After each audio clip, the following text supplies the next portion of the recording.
tardes a todos, alumnos, egresados de las carreras de sustentabilidad y agro de la Universidad Siglo XXI en todo el país, en todo el territorio argentino.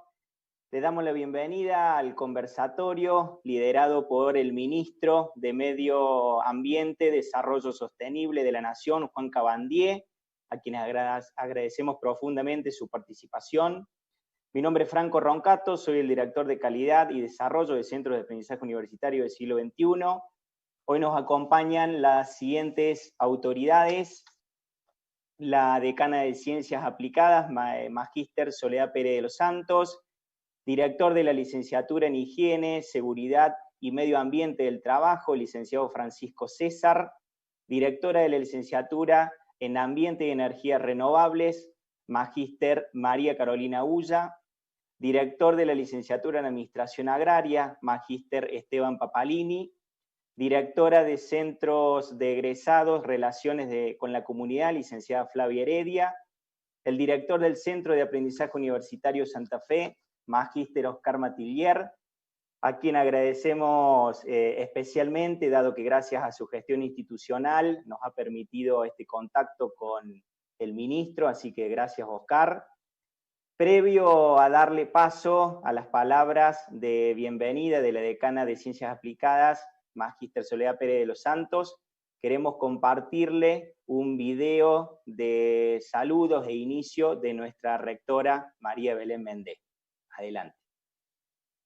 En nombre de toda la comunidad académica de la Universidad Siglo XXI y en el mío propio, le quiero dar la bienvenida al ministro Juan Cabandier y nuestro profundo agradecimiento por dedicar su tiempo, que siempre es muy finito, a acercarse a la gestión del conocimiento, a poder tener contacto con nuestros alumnos, que sin duda, en una temática como la que usted lidera, es tan relevante poder sensibilizar y trabajar con las generaciones que vienen detrás nuestro, construyendo, ojalá, un mundo y un ambiente mucho más sustentable. Le queremos agradecer no solamente su presencia, sino su trabajo, el trabajo que cada uno de los miembros del gobierno y de la gestión pública hacen cada día en representación de todos los ciudadanos que confiamos, pero que también estamos para acompañarlos y para trabajar junto a ustedes. Y aprovecho la oportunidad para decirle que la Universidad Siglo XXI, con sus más de 65.000 alumnos y esta presencia en 350 lugares en la Argentina, está a disposición para seguir difundiendo y trabajando en temáticas tan importantes como las que vamos a presentar hoy, hablando de economía circular, cambio climático, energía renovable. Muchos de los alumnos a los que usted se dirigirá esta tarde, señor ministro, están desarrollando y formándose para ser expertos en estas temáticas, y es muy importante que usted pueda darles un diagnóstico de la realidad y que mientras ellos estudien puedan ir analizando e interviniendo en diferentes acciones para que los resultados no estén aún recién cuando tengan un título, sino que ellos puedan ir construyendo conocimiento al servicio de una sociedad mientras se forman. Esta charla y este intercambio sobre ambiente y desarrollo sostenible seguramente será de mucho provecho para nuestros académicos, para nuestros alumnos y para nuestras autoridades. Le agradezco su presencia, ministro, doy por inaugurada esta sesión y le envío un saludo muy cálido virtual en este tiempo, con muchas ganas de recibirlo en algún momento en nuestra sede principal.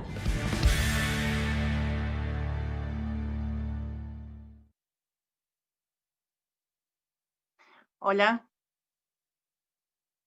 Bueno, ¿cómo les va? Muy buenas tardes. Como dijo mi compañero Franco Roncato, mi nombre es Soledad Pérez de los Santos, soy decana de Ciencias Aplicadas de la universidad. Para nosotros representa un verdadero honor recibir a un ministro de la Nación en nuestra casa. Simplemente voy a sumar a lo de María Belén, que ha sido una presentación excelente.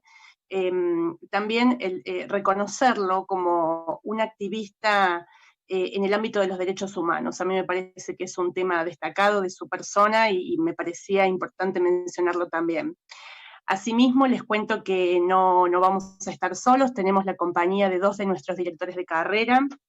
Uno es el licenciado Francisco César, que es licenciado en Gestión Ambiental y licenciado en Higiene y Seguridad, es maestrando en Sociología también, dirige 2 de nuestras carreras, una en Gestión Ambiental y la otra en Higiene y Seguridad, y también tenemos el placer de contar con la magíster Carolina Ula. Carolina es abogada, además, y también tiene un diplomado en Integración Regional, está muy vinculada al tema de la sustentabilidad.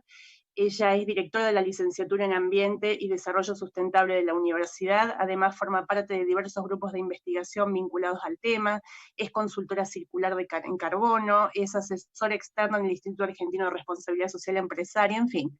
Va a ser un placer que ellos comiencen introduciéndonos al tema y el ministro comience con su disertación. Así que muchas gracias y bienvenidos. Muchísimas gracias, Soledad, Franco, por esta presentación. Y bueno, con Carolina, antes que nada, queríamos dar una especie de marco contextual de lo que va a ser esta conversación. Obviamente, agradecer la presencia del ministro Juan Cabandier. Para nosotros es un placer enorme contar con la presencia de él, sobre todo porque viene con una gestión muy marcada en lo que respecta a los jóvenes, y nosotros como representantes de lo académico en la Universidad del Siglo XXI, y trabajar mucho con adolescentes, y en materia de extensión con jóvenes y con personas de secundario, también estamos muy agradecidos de contar con su opinión y su mirada de algunos aspectos. Así que bueno, con Carolina agradecidos enormemente, y bueno, Carolina, no sé si querés decir algo al respecto y comenzamos con un ping-pong de preguntas y respuestas para dar pie a la presencia del ministro. Bueno, muchísimas gracias. La verdad que es un gran placer para nuestra universidad contar con el ministro referente en materia ambiental, que va a estar definiendo distintos pasos durante 4 años en materia de política ambiental, con lo cual es sumamente importante para nuestros estudiantes empezar a ver en qué también pueden contribuir, formarse o sumarse a distintas movidas vinculadas tanto al cambio climático, la economía circular y la energía renovable, que hoy nos tienen nuestros estudiantes claramente no solamente formados, sino comprometidos con estas causas, más allá del estudio y la parte técnica. Así que en ese sentido, agradecerle su tiempo para eso, y creo que en este contexto en el que estamos, sin duda, para nosotros la temática de la economía circular es nuestro norte a seguir, ya que este modelo de economía nos va a invitar a pensar una economía baja en carbono, comprometida con el cambio climático, y que su fuente energética tiene que ver con las energías renovables. Así que en ese marco queremos hacerle varias preguntas y queremos conocer un poco los rumbos que vamos a tener en estas distintas temáticas vinculadas al ambiente. Muy bien. Nosotros con Carolina coincidimos en muchas formas de entender la gestión ambiental del territorio, y una es justamente esta, de que se debe trabajar en los territorios y que es muy difícil o no es eficiente tomar algunas políticas de otros países y copiarlas y pegarlas en un territorio diferente, porque justamente el análisis del ecosistema es fundamental para ver cómo impactan esas diferentes políticas y esos diferentes aspectos. En ese sentido, Carolina, la primera pregunta para dar pie es, si vos ves un potencial con esto que está sucediendo de la pandemia, ¿no?, que nos atraviesa enormemente hoy, si ves un potencial o ves un riesgo ambiental, es decir, ¿qué va a pasar después de esto? ¿Va a ser una oportunidad en el sentido de poder tomar el medio ambiente en la toma de decisión, en las mesas de trabajo, o puede suceder ahí un traspié y seguir el rumbo que veníamos?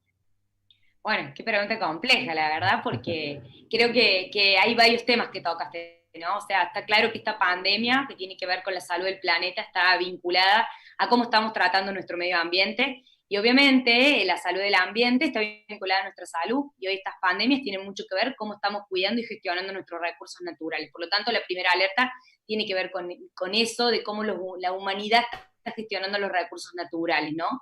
Por el otro lado, también pensaba un poco en esto que nos decís, cómo va a ser el post-COVID, ¿no?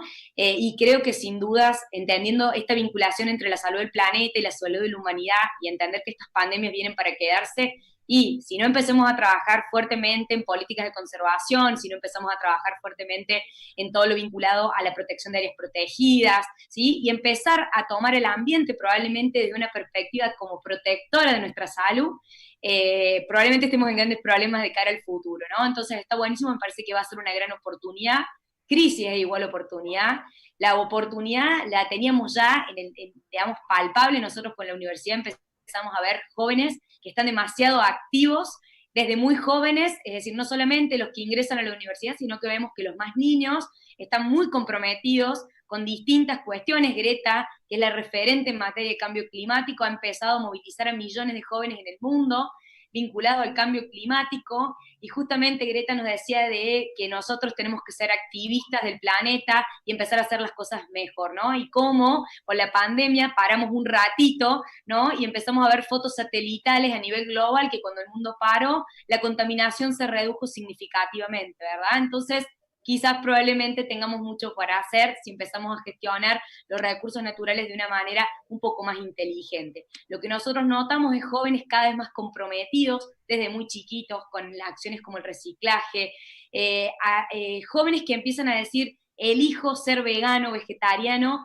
porque quiero cuidar a los animales, porque quiero comprometerme contra la lucha del cambio climático, alumnos que vienen a la universidad en bicicleta, que eligen medios de movilidad sustentable, porque no solamente esto tiene que ver con una carrera, por decirlo de alguna manera, sino con un estilo de vida, ¿no? Y la sustentabilidad y el medio ambiente, como siempre le digo a mis alumnos, es una especie de educación cívica. Todos tenemos que conocer y proteger el medio ambiente, sin duda, ¿no? Es un derecho de deber. Por lo tanto, no es solo para nuestros alumnos, sino para todos los estudiantes de la Universidad del Siglo XXI, este conversatorio con el ministro.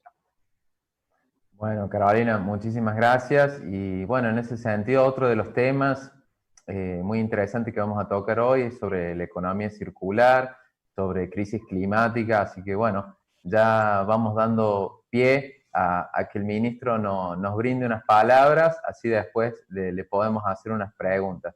Bienvenido, Juan Cabandier, muchísimas gracias por estar acá entre nosotros. Bueno, muchas gracias, Francisco. Aprovecho para saludar a todos y todas las presentes.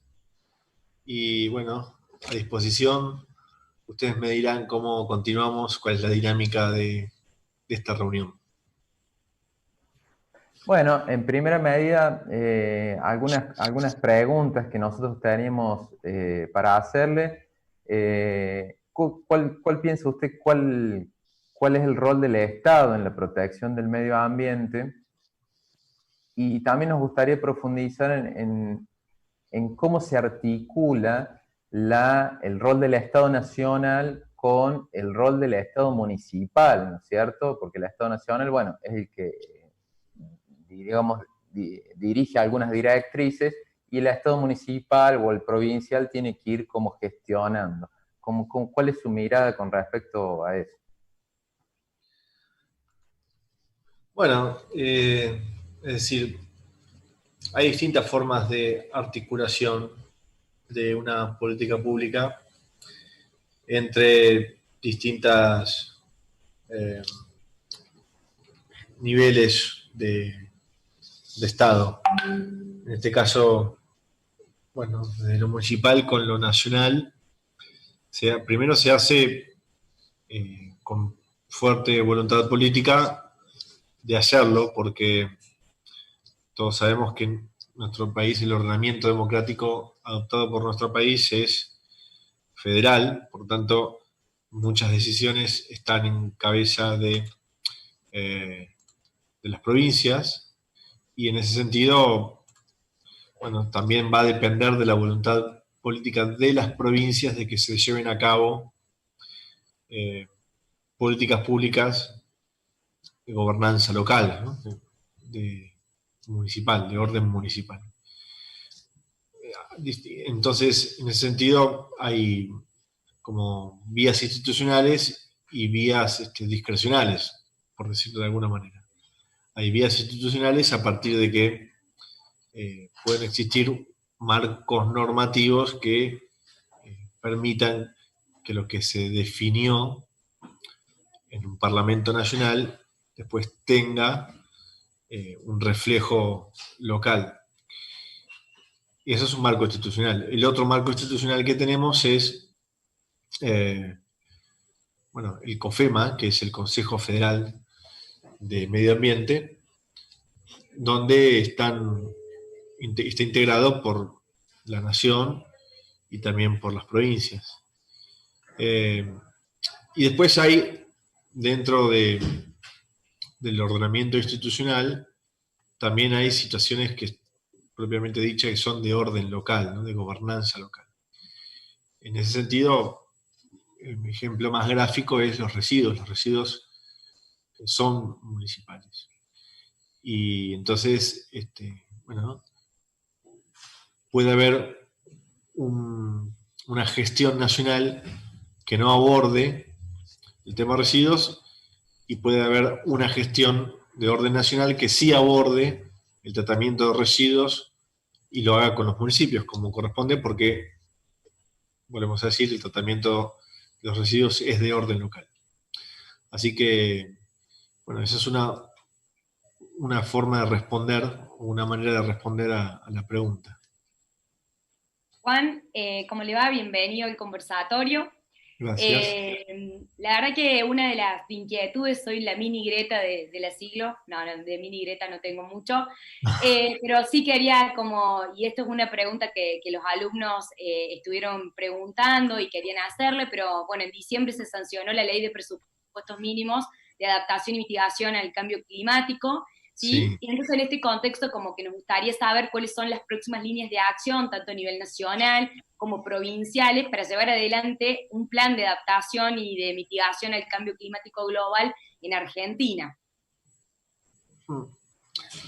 Bueno, la ley fue aprobada en noviembre del año pasado.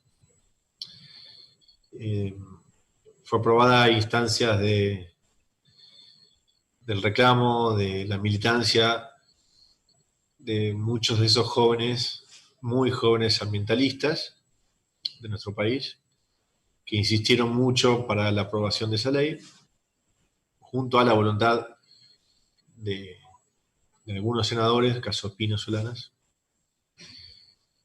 y finalmente se pudo aprobar, y también lo aprobamos en diputados. Yo era diputado nacional en ese momento.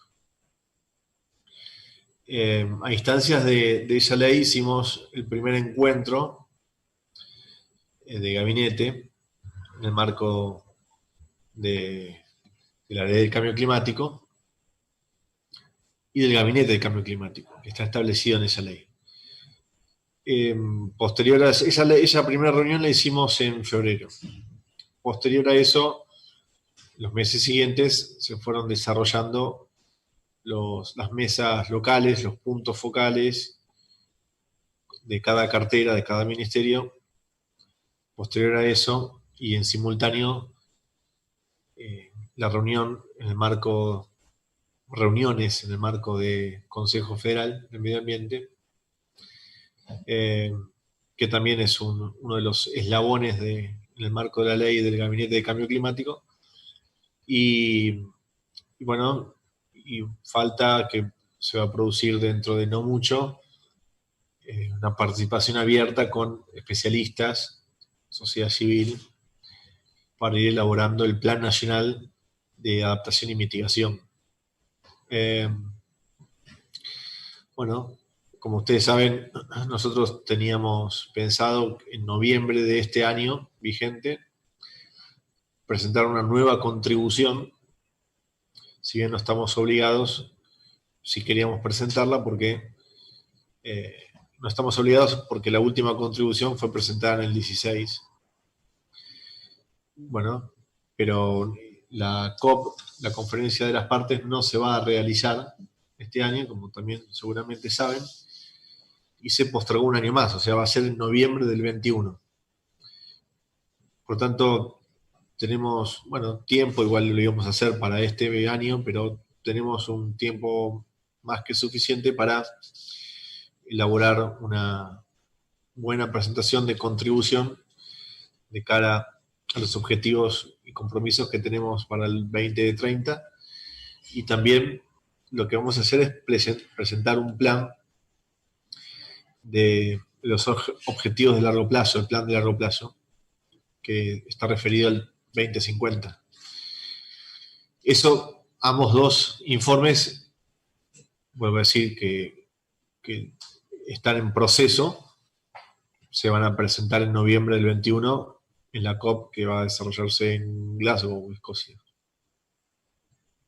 Bueno, muchas gracias por esa respuesta, y bueno, y vinculado y un poco concatenado con esta temática, teníamos como consulta, y ya llevándonos al tema de la economía circular y la particularidad del paradigma de la economía circular, que es baja en carbono, por lo cual tiene un poco que ver con eso, ¿qué políticas ambientales considera importante que se profundicen en su ejecución desde el área ambiental para promover la economía circular en Argentina, y cómo se puede vincular ese plan de adaptación y de mitigación al cambio climático global con la economía circular? ¿Cómo ve esa fusión entre estas dos áreas, ¿no? Y este plan de adaptación y mitigación? Bueno, es decir, hay un encadenamiento de tópicos vinculado a lo ambiental y específicamente el cambio climático, ¿no? Y entonces hay una estrecha relación entre economía circular y cambio climático. Y yo diría que deberíamos, entre todos, ¿no?, los que estamos involucrados en lo climático, en lo ambiental, también deberíamos como introducir algunas palabras para reemplazar otras, en términos de que hablamos de cambio climático, pero a veces como que pasa de largo que tenemos un compromiso 2030. Entonces, si nosotros, en vez de decir, bueno, la vinculación entre cambio climático y las actividades productivas son tales, no. Yo propongo que empecemos a decir, nuestras obligaciones de cara al 2030 y nuestros compromisos hacen que nuestras actividades productivas tengan que modificarse, porque si no cumplimos con esos objetivos 2030, vamos a estar en problemas. En problemas económicos. Entonces, yo diría que ese encadenamiento al que me refería recién, digamos, está relacionado porque cuando hablamos de los compromisos asumidos al 2030, no podemos dejar de analizar actividades productivas como deforestación. Porque al mismo tiempo, tanto emisiones de gases y deforestación están estrechísimamente vinculadas a los objetivos que tenemos de cara al 2030. Vale aclararlo, decirlo. Esto lo estamos transmitiendo en YouTube también, o sí. Me equivoco. Bueno, entonces, hay estudiantes, me imagino. Bueno, entonces, muchos estudiantes lo saben, y quizás otros no, o otros estudiantes lo leyeron y está bueno recordarlo. Pero, es decir, los gases de efecto invernadero que se miden, tienen una unidad de medición, que es megatoneladas de dióxido de carbono equivalente. Largo, difícil, pero tenemos una medida, 483. El 2030 no tenemos que superar los 483 de esa megatonelada de dióxido de carbono equivalente. Entonces, tenemos que hacer cosas para no superar esa marca, esa cifra. Pero al mismo tiempo tampoco tenemos que contentarnos con no superar esa marca, porque el año que viene vamos a reducirla. Es decir, nuestra contribución para la COP de Glasgow, Escocia, noviembre 21, nosotros vamos a presentar una contribución de mayor ambición. Por tanto, los 483 quedaron viejos y serán lo que determine la ciencia, lo que determine los estudios, lo que determine el proceso que nos estamos dando de elaboración de esa nueva contribución. Vamos a poner que es 400, para poner un número redondo, hipotéticamente. Bueno, las actividades productivas y actividades humanas, de la humanidad, de nuestra ciudadanía, no tienen que superar el 400. ¿Cómo hacemos para no superarlo? Bueno, hay que modificar matriz energética, es decir, hay que ir hacia energías limpias, hay que dejar de emitir los gases de efecto invernadero, que los mayores lugares de gases de efecto invernadero vienen por dos lugares. Uno es por combustible de origen fósil, ¿no?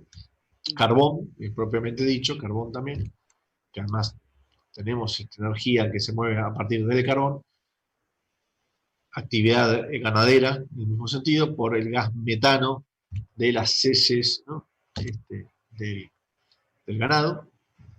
Y bueno, y si al mismo tiempo, si no reducimos esa emisión de gases de efecto invernadero, estamos en problemas porque podemos superar esa marca. Y si al mismo tiempo deforestamos, se reduce la posibilidad de captación del carbono de los gases que emitimos. Entonces, cuando hablamos de mitigación, la adaptación y mitigación, estamos hablando de esto. Entonces, si no cumplimos con esa medida, que hoy es 483, pero nosotros estamos haciendo un juego y estamos diciendo que es 400, hipotéticamente, bueno, si nosotros superamos los 400 de megatoneladas de dióxido de carbono equivalente, lo que nos va a suceder es que vamos a tener dificultades comerciales. Para aumentar las barreras arancelaриas vamos a poder perder liderazgo y vamos a perder crédito. Y vamos a tener cerrado algunas fronteras comerciales. Entonces, el tema ambiental no es solamente ambiental, el tema ambiental es un tema económico, comercial, estratégico. Ministro, y vinculado con esto, sabemos que es un tema como sensible también, pero no queríamos dejarle preguntar si en la agenda de los próximos años de su gestión, la promoción de la ley de responsabilidad extendida del productor, cómo está en la agenda, y si considera o ve viable dentro de este contexto, y en esta pregunta que hacía Francisco en torno a la articulación de los municipios, la posibilidad de la actualización de la Ley de Gestión Integral de Residuos Sólidos en el marco de este contexto de la economía circular, ¿no? O sea, también las emisiones vienen de cómo estamos gestionando nuestros residuos también. ¿Qué opinión tiene? ¿Es una política importante? ¿Está acompañado con este plan de adaptación?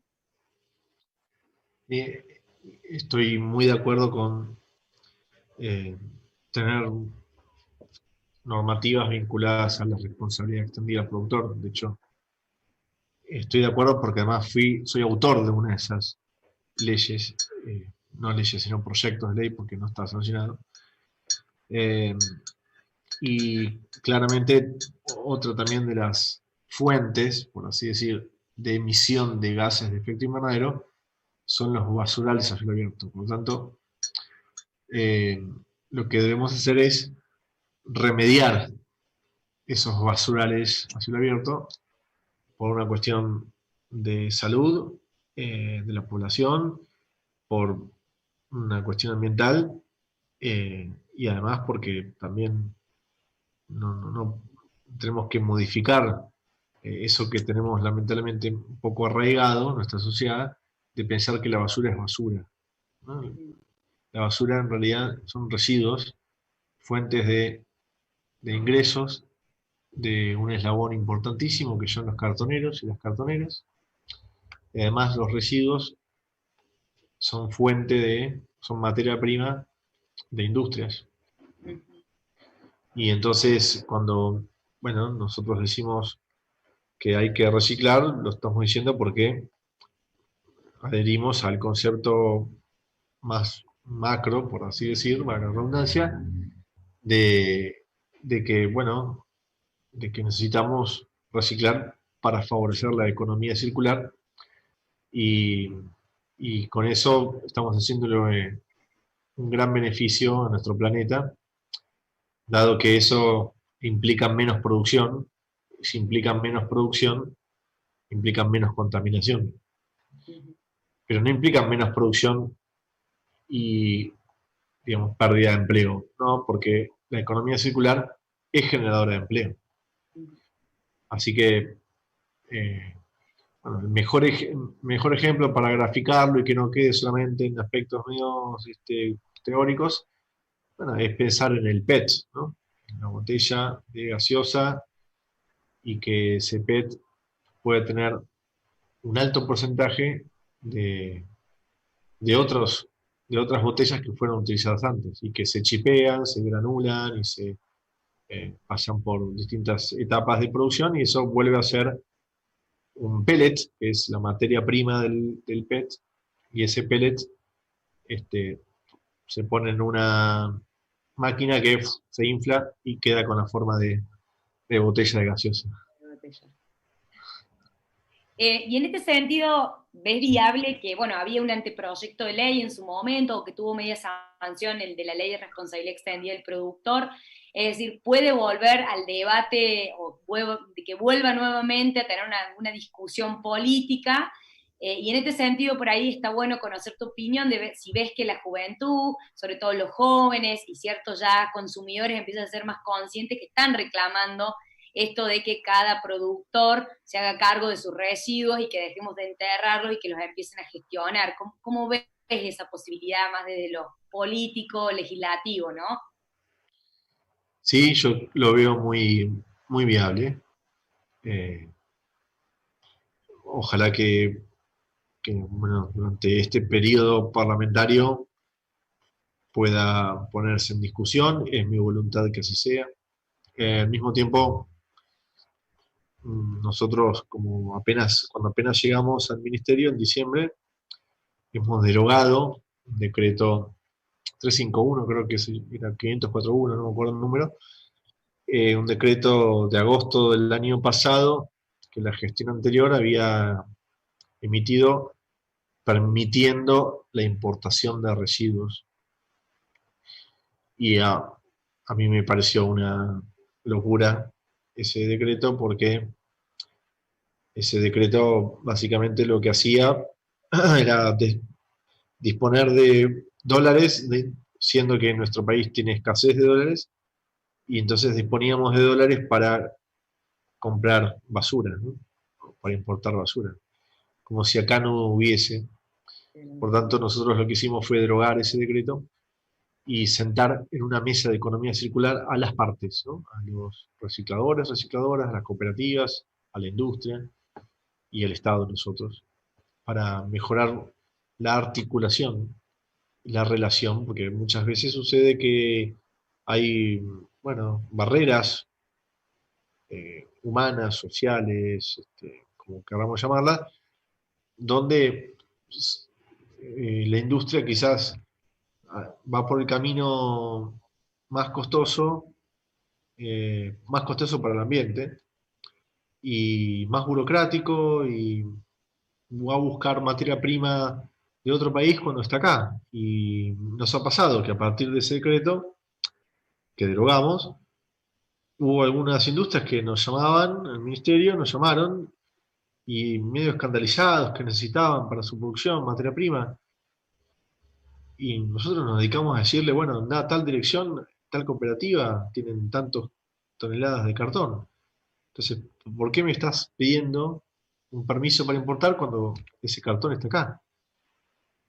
Esas son cosas que, ¿no? Que a veces uno se agarra la cabeza, ¿por qué siguen sucediendo? Bueno, hacia ese lugar tenemos que ir, ¿no? Bueno, gracias por eso, y bueno, ya vinculando un poco esto a la economía circular y a las energías renovables, te cuento, Juan, que esta es una pregunta que hemos elaborado con un equipo de investigación que está en la Universidad Siglo XXI, así que es una pregunta que va a formar parte para nosotros de nuestra investigación, que tiene que ver con este hecho de, si observamos un poco las políticas de promoción del uso de las energías renovables, tienen un fundamento ambiental destacado por muchos autores, obviamente, y organismos internacionales. ¿Qué políticas ambientales considera importante profundizar en su ejecución desde esta área para promover energías renovables en Argentina, ¿no? Y en este sentido, también nos parece importante ver esta posibilidad de la información, la participación ciudadana, la educación ambiental en materia pendiente, por decirlo de alguna forma, en materia de energías renovables. ¿Cómo ves toda esta cuestión de las energías renovables y qué políticas tenés pensado desde tu ministerio ejecutar y articular, obviamente, de cara a los próximos años? Bueno, para contestar esa pregunta, yo tengo que, digamos, hacer un análisis un poco general de algunas cuestiones vinculadas a las políticas públicas, el Estado y los roles dentro del Estado. Porque muchas veces se piensa que, bueno, que ambiente tiene cierta misión o función en áreas importantes cuando que están vinculados a lo ambiental, pero lamentablemente el diseño institucional de las competencias de ambiente no tienen tal misión y función. Vamos a lo concreto. Vos me estás haciendo esta pregunta sobre energías renovables, alternativas, y ojalá tuviese esa misión y función. No está en mi área, pero yo me tengo que fijar la forma para incidir en eso. Entonces, a mí me parece que una de las maneras es empezar por el Estado. El Estado, bueno, marca caminos, el Estado promueve, y entonces una de las cosas que tenemos en elaboración para los próximos días es un decreto donde los edificios públicos tengan un porcentaje de energías renovables. De hecho, nosotros como ambiente intentamos dar el ejemplo y estamos en un proceso de licitación para que un porcentaje de nuestra energía sea renovable. Así que, ahora, si vos me preguntas a mí, yo creo que energía renovable tiene que estar dentro del ambiente. Bueno, Sí, o por lo menos vinculadamente con producción, por lo menos, ¿o no? ¿Cómo es esa vinculación de las energías renovables de ambiente con otros ministerios, como decís vos, en la transversalidad de esto, ¿no? Porque hay algo ahí pendiente, ¿cómo se articula? ¿Tienen alguna instancia de articulación?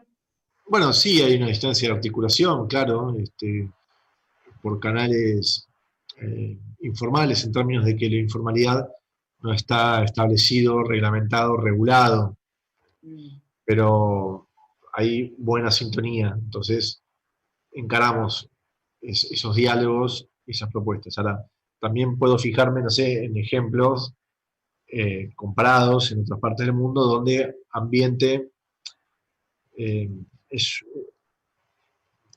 pasa a ser una cartera, un ministerio, bueno, con distintas competencias y competencias transversales, ¿no? Entonces, ahí es cuando uno ve que en Portugal o en Francia existe el Ministerio de Ecología, entonces que el Ministerio de Ecología tiene desde océanos, pasando por energías renovables, pasando por transporte alternativo, pasando, bueno, imagínense que el año pasado ambiente no era un ministerio, ¿no? O que el 2018 el área de manejo del fuego que dependía de ambiente se le sacó. Aunque en el 2017 a Kumar también se le sacó ambiente. Entonces, bueno, ahora mi tarea va a tener que ser convencer a nuestra gestión de decir, bueno, miren, manejo del fuego tiene que estar en ambiente, energías renovables tiene que estar en ambiente, Akumar tiene que estar en ambiente. Pero para eso tengo que ejecutar muy bien, y esa es mi meta, ¿no? Poder ejecutar bien, poder tener impacto en las políticas públicas, para, bueno, poner la agenda ambiental en el tope de las prioridades. Ahora, también es cierto que el área ambiental a nivel nacional de nuestro país estuvo diseñado de antaño, a mi forma de ver, para que nada trascienda, para que lo que se hace desde ambiente no tenga trascendencia. E incluso, muchas veces tenemos cooperación internacional, financiamiento internacional, con ese mismo juego, para que nada trascienda. Entonces, te doy un poquito por acá para que estudies tal cosita chiquita, otro poquito por allá para que estudies el bichito de luz y la incidencia en la sociedad del siglo XXI, y otro poquito por el otro lado, y pagas un estudio, cuando yo tengo un montón de universidades en mi país y tengo que recibo financiamiento para hacer estudios que hacen agencias internacionales. Una locura. Entonces, me parece lo que tenemos que hacer, y es mi intención, es gestionar, que ambiente sea un ministerio que gestiona para transformar. ¿no? Muy buena tu reflexión en ese sentido, ¿no? Se gestionar para transformar. Claro. Y tomo esto que nos decís de la institucionalidad, y bueno, nuestro equipo de investigación va a tomar como muy positivo el tema de la institucionalidad, porque vos decías esto, ¿no? Es decir, la institucionalidad ambiental, el lugar que le damos al ambiente, el lugar que le damos a las energías renovables, también forma parte de la política, que sea secretaria, que sea ministerio, también tiene que ver la importancia que le damos a eso, ¿no? Y entender que hoy es un ministerio con este nombre, que probablemente pueda tener otras áreas más, como las energías renovables, la verdad que está muy bueno y de hecho forma parte, por ejemplo, en mi caso personal de mi tesis doctoral, así que Muy muchas bien. gracias por responderme. Sí, estuve leyendo que estás con esa tesis. Sí, muy bien. Sí, así que ando con eso, así que muchas gracias, mi equipo de investigación te va a agradecer. Estas preguntas le voy a dar el paso a Francisco César para que continúe con el conversatorio. Muchas gracias, No, ministro. a vos, María. Hasta luego. Bueno, Juan, comparto esto de celebrar que se ha hecho ministro el área de medio ambiente, así que lo celebramos y ojalá tenga la jerarquía y que en algún momento soñemos todos y todas. En ese sentido, también relacionado a lo que comentabas de esto de la transversalidad del ambiente, hemos visto un accionar diferenciado de esto de generar soberanía en el continente antártico, ¿no? Me gustaría que nos comenten un poquito más cómo están contribuyendo ustedes desde su ministerio. Bueno, es decir, a ciencia cierta es, digamos, la campaña antártica tiene distintas variables, tanto sea desde defensa y también en el área científica. Es decir, ambiente ha tenido participaciones logísticas a través de presencia de guardiaparques, pero ambiente no tiene una referencia directa. Por supuesto que las áreas de investigación científica de CONICET o de distintas agencias pertenecientes al Ministerio de Ciencia y Tecnología, los estudios y los datos recopilados y procesados son de utilidad para ambientes, sin duda son de utilidad para la sociedad, para la ciencia, para la investigación, para el sistema universitario, científico, tecnológico. Pero, bueno, nosotros nos nutrimos de eso sin tener una participación directa. Bueno, además te comentamos, Juan, que ya hay 300 personas escuchando esta charla, así que estamos muy contentos entre alumnos, alumnas, egresados y egresadas. Y bueno, después obviamente que esto queda grabado y se lo vamos a difundir al resto de los estudiantes y comunidad siglo XXI que no se han podido unir. Así que enormemente agradecido. Saludo a todos, los 300, entonces. Ojalá seamos 300 espartanos. Ojalá. En la protección del ambiente. En las termópilas, tal cual. Sí. Una de las cuestiones que tratamos nosotros con Carolina, y me imagino que muchas universidades también, es tratar de quitar el prejuicio de que medio ambiente es cuidar los árboles y los animales y nada más, sino que va mucho más profundo. Y donde nos gusta hacer hincapié con Carolina es en los instrumentos de gestión ambiental que bueno, tienen un marco legal bastante prolijo y bastante profundo. Los instrumentos como la evaluación de impacto ambiental, el estudio de impacto ambiental, las auditorías ambientales, incluso la educación ambiental. Me gustaría que nos cuentes un poco cómo están trabajando desde el Ministerio a alguno de ellos en este sentido para justamente lograr todo lo que nos contabas recién.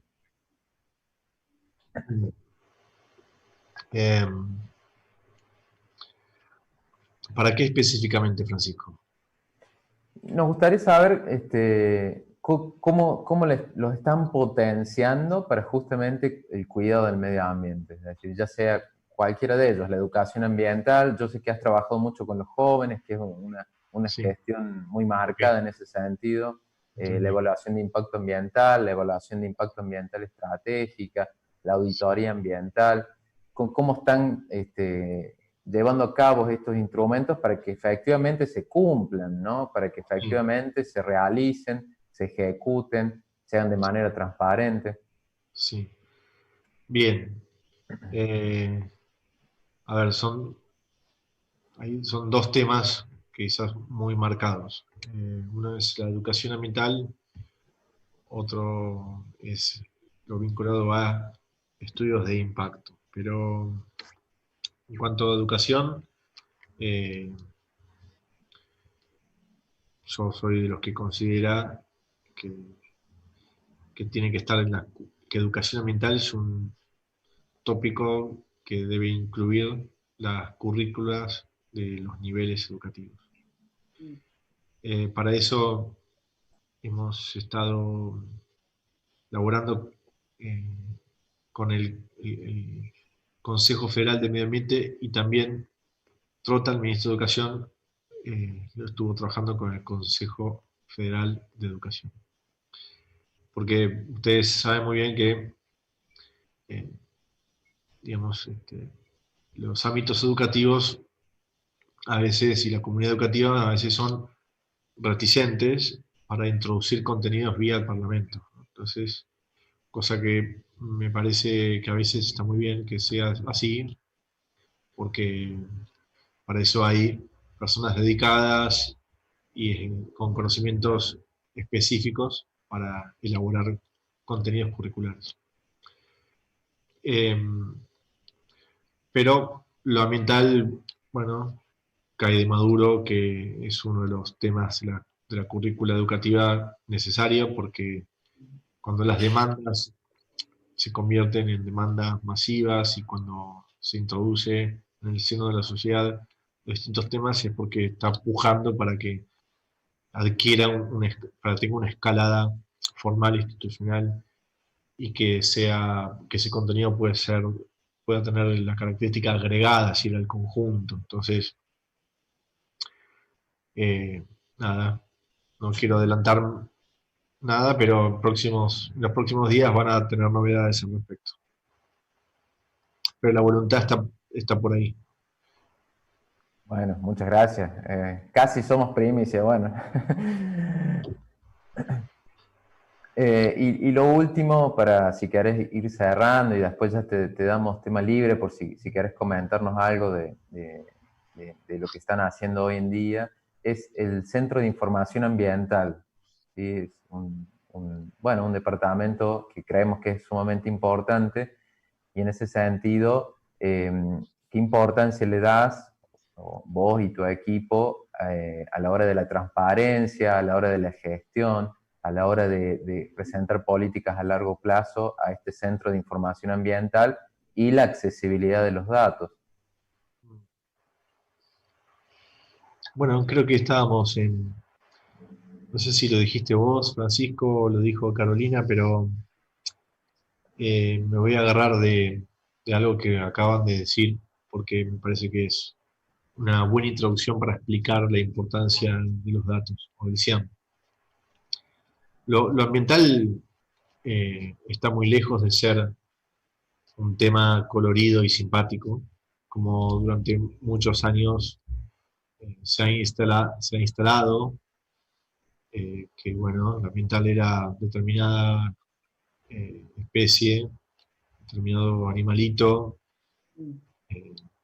y donde, bueno, solamente se buscaba enternecer a las personas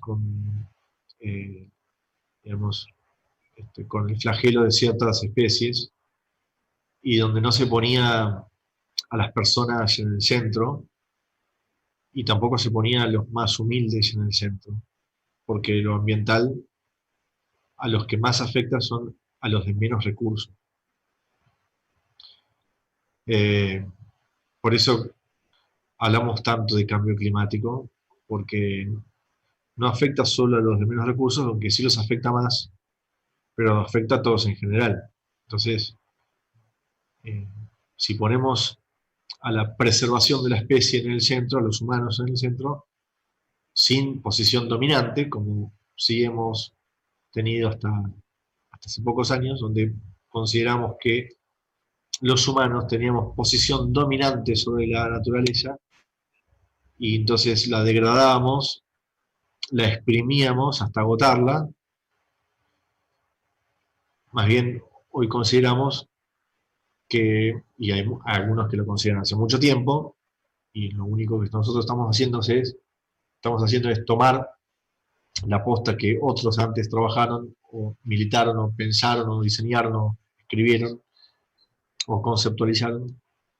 Y lo que nosotros estamos diciendo en este tiempo, desde las universidades, desde el activismo, desde el sector público, es que necesitamos vivir en armonía con lo ambiental.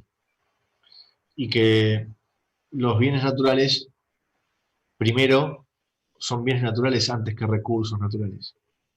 Y que es de alguien inteligente o es de inteligente considerar a esos bienes naturales y a hacer aprovechamiento en su justa medida. Y no desesperarse con una visión ambiciosa de extraer, utilizar, ahorcar para tener ganancias extraordinarias aquí y ahora y no pensar en los próximos años. Porque si tenemos esa posición egoísta, que es la que ha tenido gran parte de las personas, hombres y mujeres, hasta hace poco tiempo y hoy en día también, lo que nos va a pasar es que esas utilidades, esas ganancias que nos dan los recursos naturales, mañana, en poco tiempo, van a dejar de dar ganancias. Mejor ejemplo que las zonas desertificadas, creo que no hay. Es decir, los campos de zona núcleo, de zona agropecuaria, de zona pampa húmeda, que hasta hace 10, 15, 20 años daban ganancias, y hoy no lo dan, porque ese suelo está agotado, porque ese suelo está estrellado, por las malas prácticas productivas que hemos generado. Entonces, si esas personas hubiesen sido más inteligentes y no se hubiesen desesperado con una ambición desmedida por extraer y provocar ese daño para tener ganancias ya, si hubiesen pensado mejor, hubiesen rotado los cultivos, hubiesen hecho rotación, hubiesen hecho una agricultura distinta, con otros métodos. Hoy sus hijos, o próximamente sus hijos, podrían estar teniendo ganancias de ese suelo que hoy está degradado e inutilizado. Y así con muchos ejemplos productivos. Entonces, lo que nosotros necesitamos hacer es un profundo cambio cultural en la sociedad, de hábitos productivos y de hábitos domésticos. Entonces, cuando hablamos de economía circular, lo que estamos diciendo, en realidad, es que tenemos que desechar esa cultura de comprar bienes, comprar y comprar y comprar y desechar, comprar y desechar. Porque si yo dependo de un bien para ser feliz, nunca voy a ser feliz porque los bienes son inalcanzables, son infinitos. Entonces, mejor es reutilizar, o mejor es reparar lo que está roto, mejor es utilizar eso para volver a utilizar, darle otro destino, sin no entrar en esa vorágine del consumismo desenfrenado, que lo único que hace es aumentar brechas sociales, dañar nuestro ambiente y producir insatisfacción. Porque si yo necesito comprar y comprar y comprar, lo único que estoy haciendo es abonar a mi insatisfacción. Ahora, para producir este quiebre, este cambio de paradigmático, que no es un cambio hacia el hipismo del siglo XXI, es un cambio para contemplar lo social, lo productivo y lo ecológico, y buscar la armonía de estos tres elementos. Para poder producir eso, yo necesito tener información. Y por eso el CIAM, por eso sistematizar esa información, por eso agruparla, por eso es necesario poner infografías, por eso es necesario cuadros, diagramas, conceptos. Por eso es necesario que el estudiante, el interesado, el activista, el profesional, el investigador como Carolina o el grupo que me mencionaban, puedan acceder a esa información, puedan ver los mapas de temperatura, de los bosques nativos, puedan tener la información de aire, la información de suelo, la información de agua.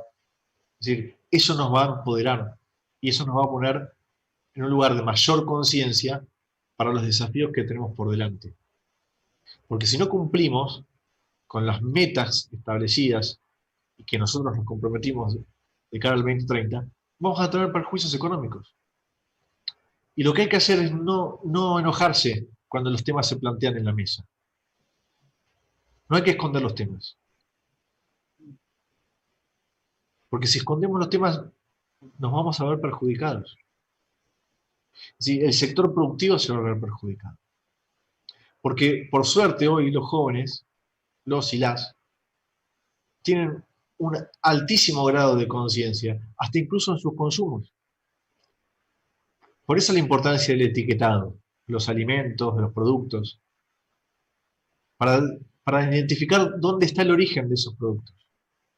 Si es madera del aprovechamiento o es madera ilegal, si es un producto con agroquímicos o no, si es un producto transgénico o no. Y esa cultura del buen consumo, que los más jóvenes están cada vez más atentos, del consumo responsable, hace que el sector productivo tenga que adaptar sus métodos. Por eso es que la casa matriz de Coca-Cola le pide a Coca-Cola Argentina que dentro de su PET tiene que tener un porcentaje de reciclable. Y para eso no necesitamos responsabilidad social extendida, ¿eh? Ya está, eso es del siglo XX. Hacer una placita, que tal compañía me haga una placita y me ponga 2 macetas, no sirve eso. Hoy es REP, responsabilidad extendida, porque si esa compañía tiene ganancias de un producto, de un bien, pero al mismo tiempo deja una cantidad enorme de residuos, bueno, esa compañía tiene que empezar a hacerse cargo de los residuos que genera. Y ahí vamos a tener una mejor sociedad. Por eso es un cambio de paradigma, es empezar a tener una mirada holística, empezar a ser más inteligente, empezar a adquirir nuevas prácticas. Por eso el CIAM, para empoderarnos. Perfecto, ministro. Muchísimas gracias. Muy claro.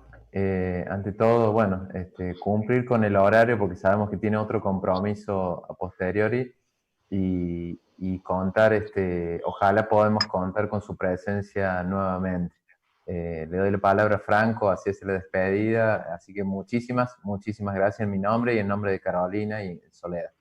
Solo agrego algo más, pero cuenta con los estudiantes y los egresados de la universidad para trabajar y poner el cuerpo en todas las necesidades que tenga el ministerio. Creo que la sangre joven está muy dispuesta a colaborar y contribuir a las políticas públicas, así que en ese sentido puede apoyarse en la universidad, en los docentes, en los investigadores. Para eso estamos, para hacer transferencia de nuestros conocimientos, así que cuente con ello.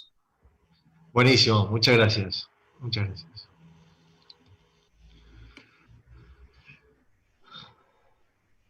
Franco, no sé si nos escuchás. No escucha, Franco, parece. No escucha. Bueno, nada, solamente dar la despedida. No sé si usted quiere decir algunas palabras, ministro, si ha sentido bien, lo hemos atendido bien. Muchas gracias, sí, claro que sí. Muchísimas gracias. Nuevamente la invitación y saludo a los que están viendo por YouTube. Perfecto, muchísimas gracias, no lo entretenemos más, gracias a todos los que han escuchado la charla y esperemos contar con su presencia nuevamente. Hasta pronto. Bueno, muchas gracias, adiós.